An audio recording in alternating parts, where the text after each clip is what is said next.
Assalamualaikum warahmatullahi wabarakatuh. Perkenalkan, saya Indriani Hamid, program studi pendidikan Anosya Dini. Di sini saya akan menjelaskan 8 standar penjaminan mutu layanan PAUD. Perkembangan nilai agama dan moral atau NAM. Nilai dan moral merupakan dua kata yang sering digunakan secara bersamaan. Pengembangan moral agama sangat erat kaitannya dengan budi pekerti, sikap sopan santun, dan kemauan melaksanakan ajaran agama dalam kehidupan sehari-hari. Pengembangan nilai agama dan moral yaitu satu, bisa menggunakan dengan metode bercerita, metode bernyanyi, serta metode pembiasan. Perkembangan fisik motorik, di mana fisik atau tubuh manusia merupakan sistem organ yang kompleks dan sangat menggunakan motorik. Motorik adalah sebuah gerakan yang mungkin dapatkan oleh seluruh tubuh.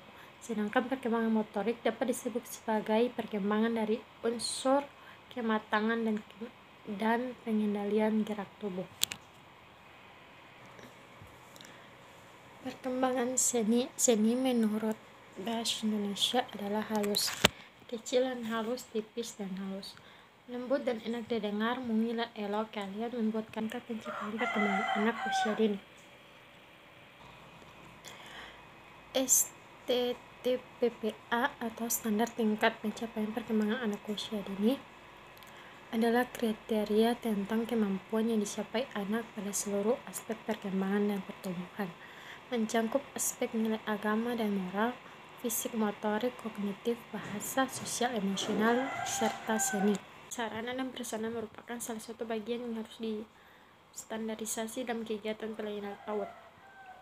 Prasarana pendidikan anak usia dini adalah segala macam alat perlengkapan atau benda-benda yang mendukung penyelenggaraan kegiatan pendidikan,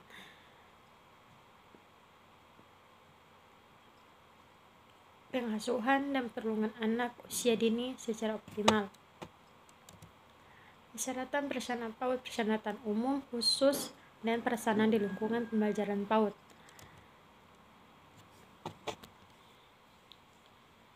Yang berikut adalah standar proses, di mana Permendikbud nomor 65 tahun 2013 atau Permendikbud nomor 22 tahun 2016 menjelaskan tentang standar proses pendidikan dasar dan menengah. Permendikbud nomor 65 tahun 2013 bab 1 pasal 1 ayat 1 menyatakan bahwa standar proses merupakan kriteria mengenai pelaksanaan pembelajaran pada satuan pendidikan dasar dan menengah untuk mencapai kompetensi lulusan. Standar proses dikembangkan mengacu pada standar kompetensi lulusan dan standar isi. Standar kompetensi lulusan memberikan konseptual tentang sasaran pembelajaran yang harus dicapai, dan standar isi memberikan konseptual tentang kegiatan belajar dan pembelajaran yang digunakan dari ruang lingkup materi pembelajaran. Fungsi dari standar proses yaitu secara umum standar proses pendidikan atau SPP sebagai standar minimal yang harus dilakukan memiliki fungsi sebagai pengendalian proses pendidikan untuk memperoleh kualitas proses dan hasil pembelajaran, yaitu fungsi SPP dalam konteks pencapaian standar kompetensi lulusan, 2 fungsi SPP bagi guru, 3 fungsi SPP bagi kepala sekolah. Yang ke-8 yaitu standar penilaian pada pendidikan anak usia dini. Itu standar penilaian dalam pendidikan anak usia dini merupakan kriteria tentang penilaian proses dan hasil pembelajaran anak dalam rangka pemenuhan standar tingkat pencapaian perkembangan sesuai tingkat usia anak. Penilaian pembelajaran yaitu mencakup prinsip penilaian, teknik dan instrumen penilaian, 3 mekanisme penilaian, 4 pelaksanaan penilaian, dan terakhir pelaporan hasil penilaian.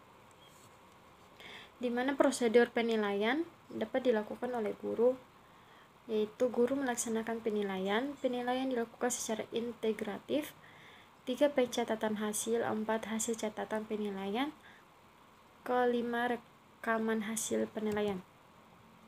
Sedangkan teknik dan instrumen penilaian yang dapat digunakan di PAUD yaitu observasi, catatan anekdot percakapan, penugasan ujuk kerja hasil karya, pengembangan perangkat penilaian sendiri, penggunaan instrumen standar dan portofolio. Instrumen pada penilaian PAUD. Standar isi merupakan kriteria mengenai ruang lingkup materi atau tingkat kompetensi untuk mencapai kompetensi lulusan pada jenjang dan jenis pendidikan tertentu. Fungsi dari standar isi tersebut yaitu mengembangkan sikap dan perilaku yang baik sesuai akidah, agama, dan moral yang dianut. Kedua, mengembangkan kemampuan sosialisasi dan mengendalikan emosi. Ketiga, menemukan kemandirian anak, mengembangkan kemampuan berbahasa. 5. Mengembangkan kemampuan kognitif. 6. Mengembangkan kemampuan fisik motorik. 7. Mengembangkan daya cipta kreatif anak. Dari manfaat standar isi juga yaitu adalah memudahkan pengembangan kurikulum untuk merumuskan kurikulum yang sesuai di tiap jenjang pendidikan. Yang digunakan kurikulum yaitu kurikulum 13 yang dipakai sekarang di PAUD adalah kurikulum PAUD yang memandu guru untuk memenuhi seluruh area pembelajaran yang digunakan anak dengan memakai pendekatan pembelajaran yang tepat.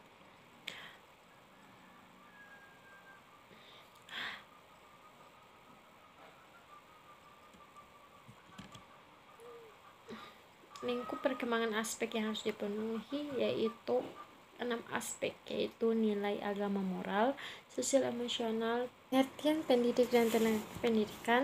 Pendidik ialah orang yang bertanggung jawab terhadap perkembangan anak didik dengan mengupayakan perkembangan seluruh potensi anak didik, baik potensi efektif, potensi kognitif, atau potensi psikomotorik. Sedangkan tenaga kependidikan adalah anggota masyarakat yang mengabdikan diri dan diangkat untuk menunjang penyelenggaraan pendidikan.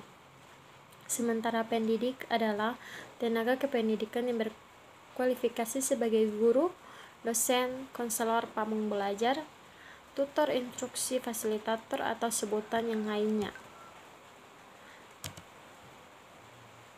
Tugas dari pendidik yaitu membimbing peserta didik, menciptakan situasi untuk pendidikan yaitu suatu keadaan di mana tindakan-tindakan pendidik dapat berlangsung dengan baik dan hasil yang memuaskan.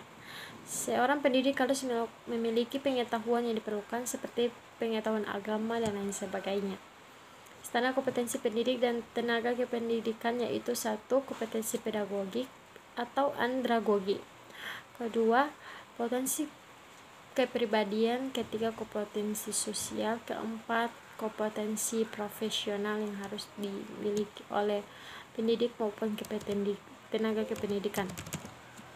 Demikian itu yang dapat saya presentasikan. Sekian dan terima kasih. Assalamualaikum warahmatullahi wabarakatuh.